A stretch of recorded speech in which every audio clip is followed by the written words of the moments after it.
السلام علیکم ناظرین گرامی، وقت کے بہتے دریا میں چار شمس الدین ابھرتے ہیں جو تبریزی کہلاتے ہیں۔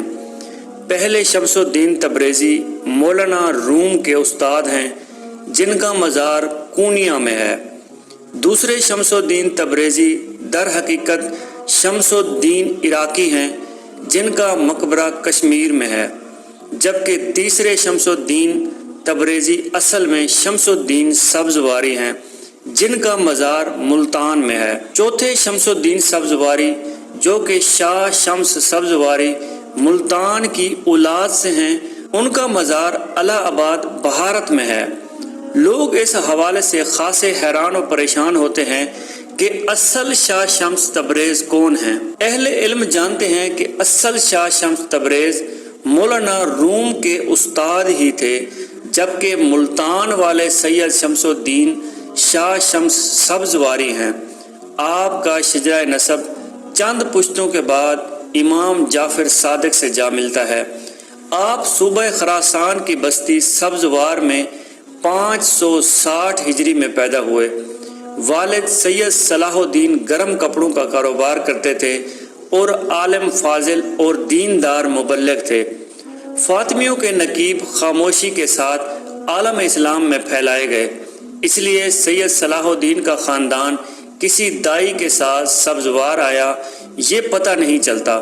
بعض مورخین شاہ شمس سبزواری کو شاہ شمس اسماعیلی کہتے ہیں، لیکن خاطر جمع رہے کہ آپ اسماعیل بن امام جعفر صادق کی اولاد میں سے ضرور ہیں، لیکن اسماعیلی فرقے سے تعلق نہیں رکھتے۔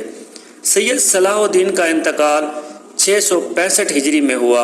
اس دور میں عالم اسلام تاتاریوں کے تاپڑ دوڑ حملے کی زد میں تھا، چنانچہ سید شمس الدین سبزوار سے نکلے اور 666 ہجری میں ملتان پہنچے۔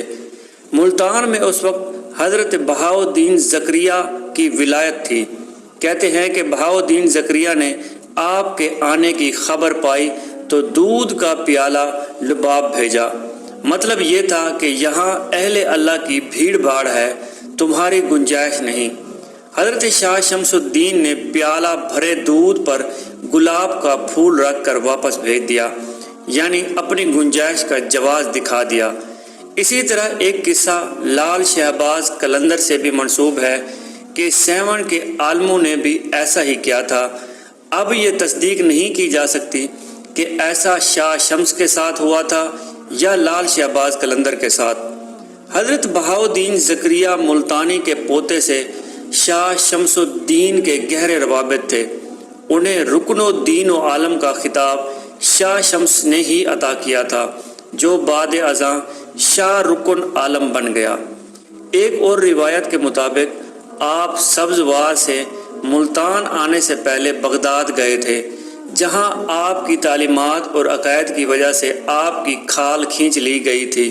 جب آپ رحمۃ اللہ علیہ بغداد سے روانہ ہوئے تو ولی عہد سلطنت شہزادہ محمد اپنی سلطنت چھوڑ کر آپ رحمۃ اللہ علیہ کے ساتھ چل پڑا، کیونکہ شہزادے کو آپ رحمۃ اللہ علیہ سے بہت عقیدت تھی۔ حضرت شاہ شمس کی آمد کے وقت ملتان میں بہت سے غیر مسلم قبیلے بھی آباد تھے جو آپ رحمۃ اللہ علیہ کی روحانی شخصیت سے ناواقف تھے۔ ایک مرتبہ حضرت شاہ شمس کو گوشت بھوننے کے لیے آگ کی ضرورت پیش آئی تو آپ رحمۃ اللہ علیہ نے شہزادہ محمد کو آگ کا بندوبست کرنے کے لیے کہا۔ شہزادہ جو درویشی اختیار کر چکا تھا، اپنے مرشد کے حکم پر آگ کا بندوبست کرنے کے لیے لوگوں کے پاس گیا، لیکن کسی نے بھی اس کی مدد نہ کی، بلکہ ایک سنگ دل شخص نے غصے میں آ کر شہزادے کو اتنا مارا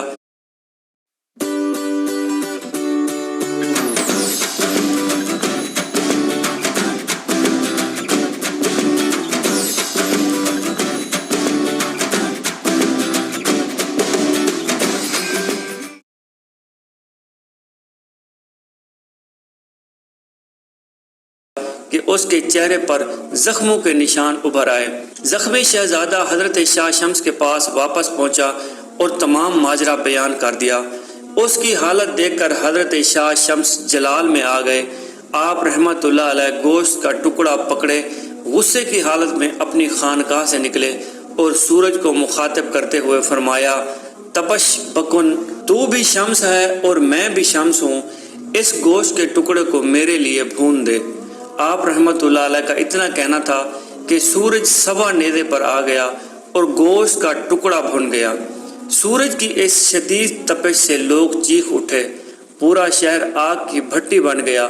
آپ رحمت اللہ علیہ کی روحانی کرامت اور جلال دیکھ کر لوگ آپ رحمت اللہ علیہ کی خدمت میں حاضر ہوئے اور درخواست کی کہ چند نادانوں کے جرم کی سزا پورے شہر کو نہ دیں۔ آپ نے فرمایا، یہ نادان نہیں، سفاک ہیں۔ آگ جیسی بے قیمت چیز دینے کی بجائے میرے مرید کے چہرے کو زخمیوں سے سجا دیا۔ جانتے بھی ہو جسے زخمی کیا وہ کون ہے؟ وہ بغداد کا شہزادہ ہے جو میری خاطر بھیک مانگنے گیا، لیکن اسے شہر والوں سے زخم ملے، اس لیے جب تک ان کے جسم آبلوں سے نہیں بھر جائیں گے مجھے قرار نہیں آئے گا۔ کچھ دانا حضرات نے سفارش کی کہ اللہ کے واسطے انہیں معاف کر دیں۔ آپ رحمت اللہ علیہ نے کہا، جب اللہ کا واسطہ دیا ہے تو معاف کیے دیتا ہوں۔ آپ نے سورج سے مخاطب ہو کر فرمایا، اے شمس، اپنی حرارت کو کم کر دے، معلوم نہیں کہ یہ لوگ روز محشر کی گرمی کیسے برداشت کریں گے۔ آپ رحمت اللہ علیہ کا یہ فرمانا تھا کہ سورج کی تپش اعتدال پر آ گئی۔ اس واقعہ کے بعد بہت سے غیر مسلم قبیلوں نے اسلام قبول کر لیا۔ اسی وجہ سے ملتانی آپ کو تپ ریز یعنی گرمی دینے والا کہنے لگے۔ بعد میں یہ تپ ریز، تت ریز، تب ریز اور تبریز ہوا۔ یوں شمس الدین سبزواری شمس تبریزی ہو گئے۔ لوگ ملتان کی شدید گرمی کو اسی روحانی واقعے کا نتیجہ سمجھتے ہیں، باقی اللہ جانے۔ مزار شریف کے چبوترے پر ایک چھوٹا سا دروازہ ہے جس پر لکھا ہے کہ حضرت شمس الدین ولی سبزواری، جبکہ مزار شریف کے اندر لکھا ہوا ہے کہ حضرت شاہ شمس تبریز۔ یہ تضاد عوام کے لیے پریشانی کا باعث بنتا ہے اور بعض مورخین نے بھی اسی وجہ سے شمس الدین سبزواری کو ہی شمس الدین تبریزی مانا ہے، لیکن اہل علم جانتے ہیں کہ اس بات کا تاریخی شواہد کے لحاظ سے حقیقت کے ساتھ دور دور تک کوئی واسطہ نہیں، کیونکہ شمس الدین سبزواری کا کسی طور پر بھی تبریز سے کوئی تعلق نہیں۔ تبریزی کہلانے کی وجہ صرف تبریز ہے جو بعد میں تبریز ہو گیا۔ سید شمس الدین نے 11 سال ملتان میں تبلیغ کی اور 677 ہجری میں وفات پائی۔